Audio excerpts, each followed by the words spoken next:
दोस्तों आजकल हर किसी के पास कम से कम एक क्रेडिट कार्ड तो ज़रूर है। अब लोगों को ये तो पता होता है कि क्रेडिट कार्ड्स को कहाँ कहाँ पर इस्तेमाल करना है, लेकिन बहुत सारे लोगों को ये नहीं पता होता है कि क्रेडिट कार्ड्स को कहाँ कहाँ पर इस्तेमाल नहीं करना है। तो आज इस वीडियो में मैं आप सभी को 5 ऐसी सिचुएशंस बताऊंगा जहां पर आपको अपना क्रेडिट कार्ड बिल्कुल भी इस्तेमाल नहीं करना है या फिर क्रेडिट कार्ड को इस्तेमाल करना अवॉइड करना है। तो मैं उम्मीद करता हूं आप इस वीडियो को शुरू से लेकर अंत तक जरूर देखेंगे। नमस्कार दोस्तों, मैं अभिनव स्वागत करता हूं आप सभी को हमारे चैनल चलो सीखो में। आइए जानते हैं। अब दोस्तों पहले पॉइंट के ऊपर आते हैं जहां पर आपको अपना क्रेडिट कार्ड कभी भी इस्तेमाल नहीं करना है। वो है आप अपने क्रेडिट कार्ड को कैश विड्रॉ करने के लिए कभी भी इस्तेमाल मत करना। आपको पता ही है जब आपको क्रेडिट कार्ड मिलता है तो उसके साथ आपको मिलती है क्रेडिट लिमिट।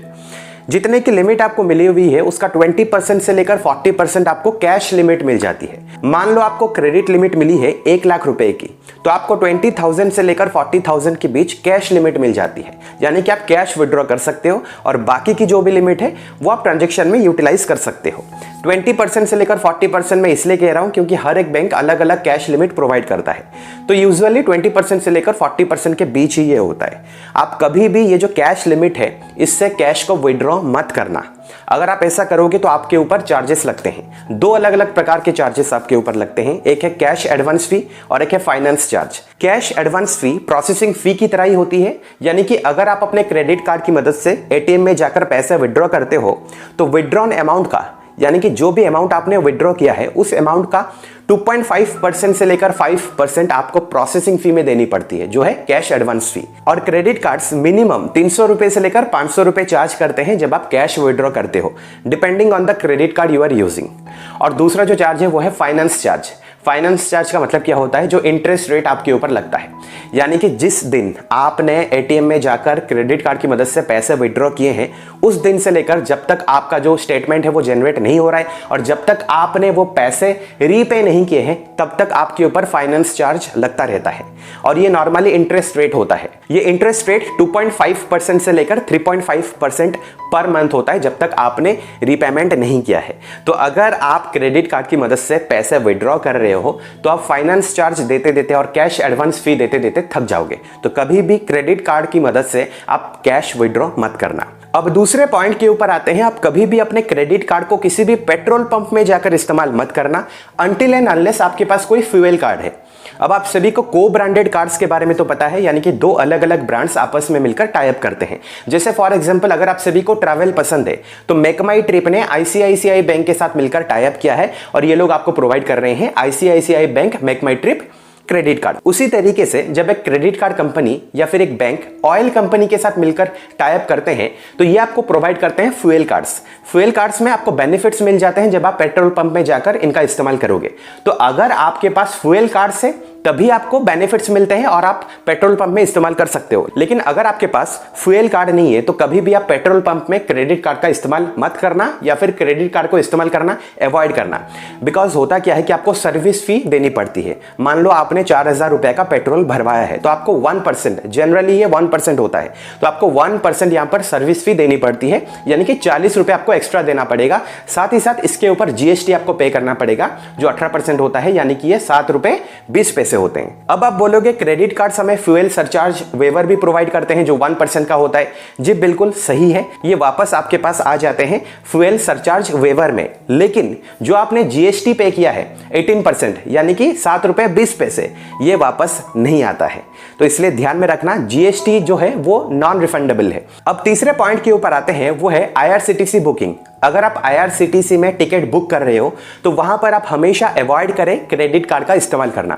बिकॉज जो भी अमाउंट का आपने टिकट बुक किया है उसके ऊपर 1% आपको एक्स्ट्रा पे करना पड़ेगा, साथ ही साथ उसके ऊपर आपको टैक्स भी देना पड़ेगा। तो हमेशा कोशिश करें कि अगर आपके पास नेट बैंकिंग है, डेबिट कार्ड है या फिर यूपीआई है तो उससे आप पेमेंट करें। अगर आप क्रेडिट कार्ड का इस्तेमाल करोगे तो 1% आपको एक्स्ट्रा देना पड़ेगा प्लस टैक्स भी आपको पे करना पड़ेगा।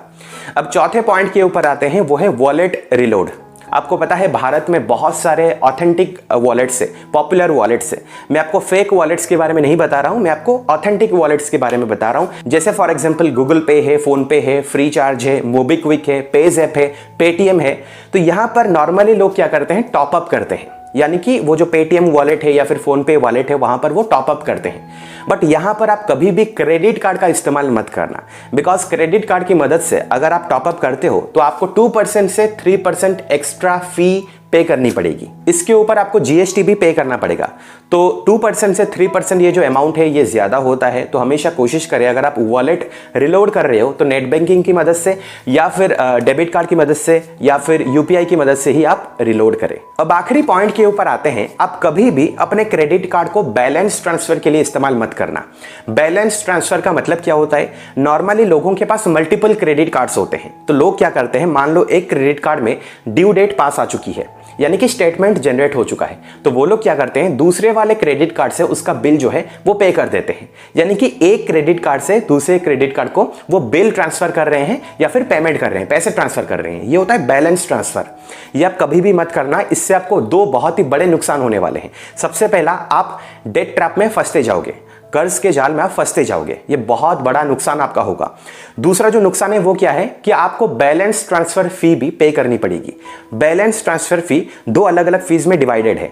एक है आपको इंटरेस्ट रेट पे करना पड़ेगा, साथ ही साथ दूसरा जो है वो है आपको कन्वीनियंस फी या फिर प्रोसेसिंग फी आपको देनी पड़ती है। एक क्रेडिट कार्ड से दूसरे क्रेडिट कार्ड को जब आप पैसे ट्रांसफर करते हो, बैलेंस ट्रांसफर करते हो, तो जो भी अमाउंट आपने ट्रांसफर किया है उसका 1% से लेकर 3% आपको प्रोसेसिंग फी देनी पड़ती है।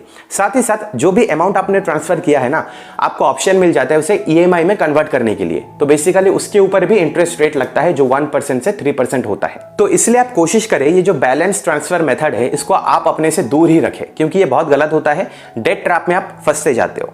तो यही 5 ऐसी सिचुएशंस है जहां पर आपको अपने क्रेडिट कार्ड्स को कभी भी इस्तेमाल नहीं करना है या फिर इस्तेमाल करना अवॉइड करना है।